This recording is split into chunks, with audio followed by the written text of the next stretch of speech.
Hello guys, আসসালামু আলাইকুম। রান্নার গল্পে আপনাদের স্বাগতম। আপনারা কি কালাভুনা খেতে চাচ্ছেন? তাও আবার বাসায় বানিয়ে? তাহলে আর হোটেলে যেতে হবে না। বাসায় বসেই বানিয়ে ফেলুন সুন্দর কালাভুনা রেসিপি।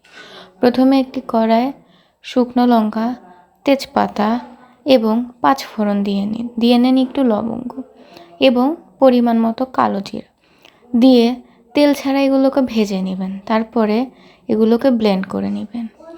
এরপরে একটি কড়াইয়ে ধুয়ে রাখা মাংস, পরিমাণ মতো সরিষার তেল দিয়ে দেবেন স্বাদ মতো লবণ। এরপরে অ্যাড করবেন পরিমাণ মতো হলুদের গুঁড়ো। তারপর আমরা যে ব্লেন্ড করেছি মশলা, সেই মশলার গুঁড়োগুলো আমরা দিয়ে দিব আদা রসুন বাটা এবং কাঁচামরিচ, দিয়ে দিব ধনিয়ার গুঁড়া, মরিচের গুঁড়া, জিরার গুঁড়া।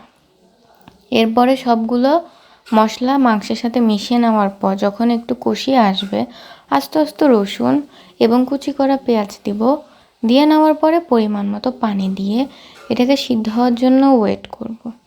এবং এই তো আমরা ঢেকে দিয়েছি। ঢেকে দেওয়ার পরে যখন আস্তে আস্তে পানি শুকাতে শুরু করবে তখন এরকম একটা কালার আসবে এবং একদম যখন এই পানি মাখো মাখো হয়ে যাবে মাংসের সাথে, তখন চুলা অফ করে একটি প্লেটে বা বাটিতে সুন্দর করে আপনারা ঢেলে পরিবেশন করুন এবং গরম গরম ভাতের সঙ্গে খেয়ে দেখুন যে হোটেলের থেকেও বেশি সুস্বাদু হয়েছে।